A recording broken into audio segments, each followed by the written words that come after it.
It kills me. Talk about persuasive. Really, I was on the fence about Trump, but then I decided to really listen to one of the great generational leaders of American pop culture, and the clenched fists at the end, that really drove it home.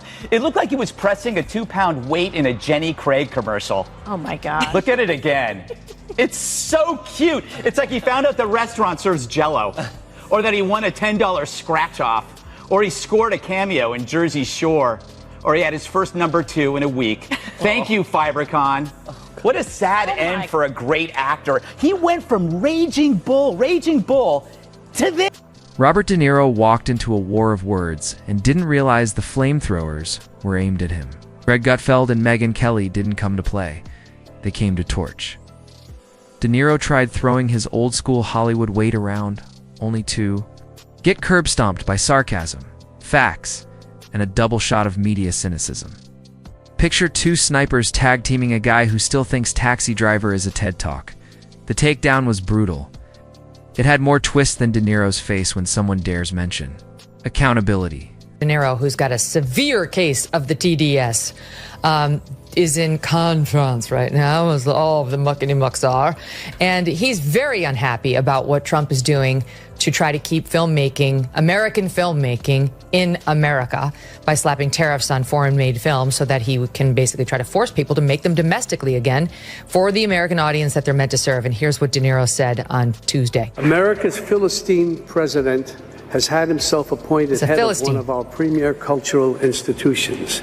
He has cut funding and support to the arts, humanities, and education. There was a time when De Niro could freeze a room with a glare. He was the man you didn't mess with, the king of slow burn menace. Now he's just another grumpy relic, yelling at birds and wishing the Oscars had a protest category. The mob. Boss turned sidewalk ranter, clutching at relevance like it's a lost car key. What about the garbage outside today? Robert De Niro, officially sent by the Biden campaign, makes himself look like an idiot and reminds us why Trump is so popular. It's so stupid. It was colossally stupid. If you're going to send somebody to go speak outside of the Trump trial, make it someone who's universally beloved, like a Michelle Obama. You know, she's not universally loved. She's not loved on the right. But I'm saying, like, at least within the left and the center left, and maybe even some center righties. Robert De Niro has gone so hard partisan over the past 8 years. He is like example number 1 of Trump derangements. Gutfeld saw the transformation and didn't blink. Now Taxi Driver aged like a vintage classic. De Niro's real-life act curdled like milk on a windowsill. Greg spotted an opportunity the way a lion spots a limping antelope. De Niro, once a master of the silent threat, had become a soundboard for progressive outrage. Loud, erratic, and allergic to nuance. An actor is tough. For how does one handle real life without a script? Not equipped to think analytically, you're left powerless when observing your own predictions about life turn out wrong. It's not supposed to be this way, De Niro thinks. Only the cool guys get to win. Sorry, Bob. That's only in the movie. It's not actors Greg dislikes. Especially when they hijack brunch to rant about voting laws, while their handlers try to find Vermont on a map. De Niro didn't fall into Greg's trap. He cannonballed in. Shouting about democracy in designer suits doesn't make you profound. It makes you a punchline. He really has thought about this, more so than his career. His choice of roles is now down to cinnamon and lobster. He was then asked about the Trump kids. At least he doesn't want my kids to take this the wrong way. To Gutfeld, this wasn't rebellion. It was open mic night for washed-up legends.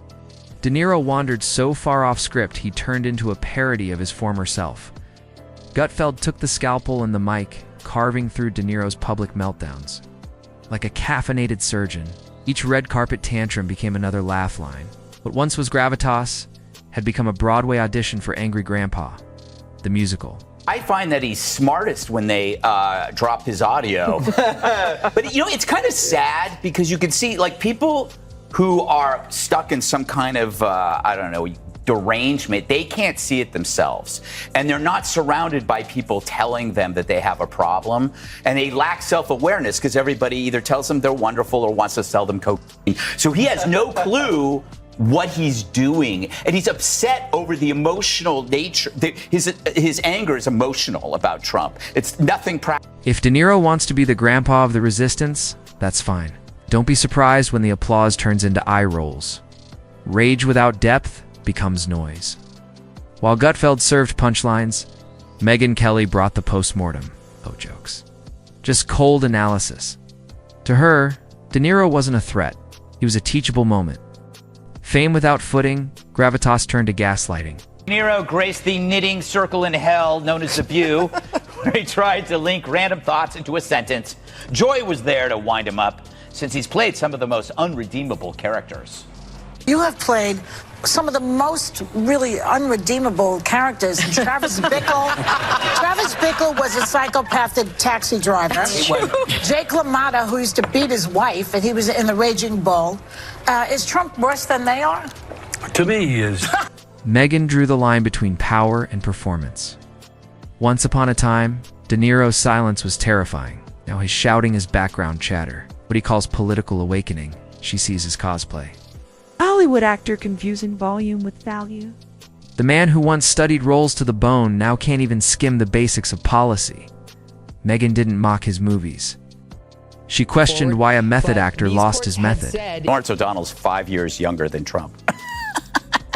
And Rachel Maddow's been dressing the same for 20 years, like Wally Cleaver.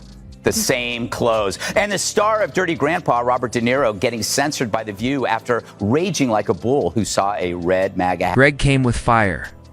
Megyn came with the blade. 4. The others slicing reputations with the precision of a surgeon at the Met Gala. Together, they didn't plan a takedown. They just saw the same thing.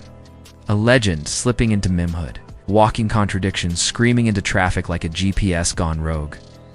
De Niro's fall wasn't scripted, but it was cinematic. People shouting him down like, your movies suck. That's not true. No, his movies are very good. Suck. He's one of the greatest actors. I mean, he's the heir apparent to Brando, blah, blah, blah. But he's a loon. Yeah. I mean, you have to just say what he is. He has, basically, I describe this to people. You know what's happening now? Because people are aware about concussions and the problems with CTE. When you get hit and you get a dinger in football, they put you in the blue tent, and the sideline. Yeah. That's what needs to happen to Democrats. They need to go in the blue tent for a little bit, kind of, get your eyes checked, and then come out and be rational again. Yeah, cool off and a De little. Niro needs to go in the blue. This wasn't censorship. It was exhaustion. De Niro's passion didn't get him roasted. His echo chamber did. Gutfeld and Kelly didn't destroy him. They translated him. What once sounded bold now just sounds broken. If your best pitch is yelling in a tux, you're not leading a movement. You're auditioning for a YouTube rant channel with 10 subscribers. Number 1 of Trump derangement syndrome. He's one of those, I'm moving to Canada if he wins, and he's never going to leave the White House if he wins. We're going to have Trump forevermore. I mean, hello, I hate to break it to you because I realize you're advanced age too, Robert, but people die. So he will leave. One way or the other, he's going to go. And in the not too distant future, even if Trump says he shouldn't have to. But in any event, he didn't do that the last time, Paul. Can you really picture a scenario in which Trump is more determined to hold on to power than he was at the last time in 2020, going into 2021? And what did he do ultimately? De Niro didn't drift into political commentary. He belly flopped and fists flying. While others aged into dignity, he aged into decibels. Each angry tweet chipped away at the statue. Each meltdown added another dent. He's no longer shocking. He's just stuck in rerun mode. Gutfeld sees him as Joker meets Shakespeare with a script from a vending machine. Megyn sees a slow-motion credibility collapse. And she's not yelling, she's diagnosing. Last night, an elderly, confused man went missing in New York. Luckily, a band of self-satisfied elitists found him babbling on the street, threw some pants on him, gave him a stage. Oh my God. I'm going to say one thing. Trump.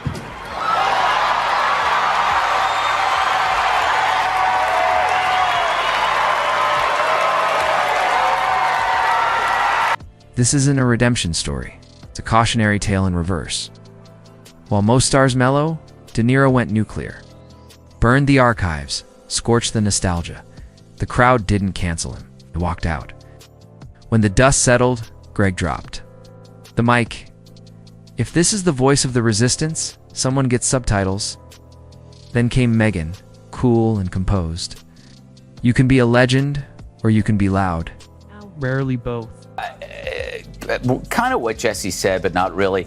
You know, De Niro kind of represents Hollywood in the sense that they realize that they're losing influence with the public, and that's what's generating the emotional response. They've never felt less important. It just doesn't it feel like 2016 again? Like we lived through that. Did they forget? The closing shot shows De Niro mid-meltdown, veins bulging, cut with Greg laughing and Megyn side-eyeing like a disappointed principal. That's the legacy now. It's not Raging Bull, but Raging Boomer. Not the man who shaped cinema, but the man who turned every rant into a blooper reel. Nothing at all, nothing redeemable in him. He's a sociopathic, psychopathic, malignant narcissist. That could be tough for an actor to play such a hateful man. Someone like, I don't know, like Bernie Madoff, say. A guy who stole $65 billion from nuns and Holocaust survivors like Elie Wiesel and was sentenced to 150 years. De Niro may still think he's the voice of moral clarity, but outside the Hollywood bubble, he sounds like a rerun no one asked for. When your speeches echo SNL skits and your rants sound like deleted scenes from political parody, you don't need takedown artists, you just need a mirror. Greg and Megyn didn't destroy the legacy. It just brought popcorn to the demolition.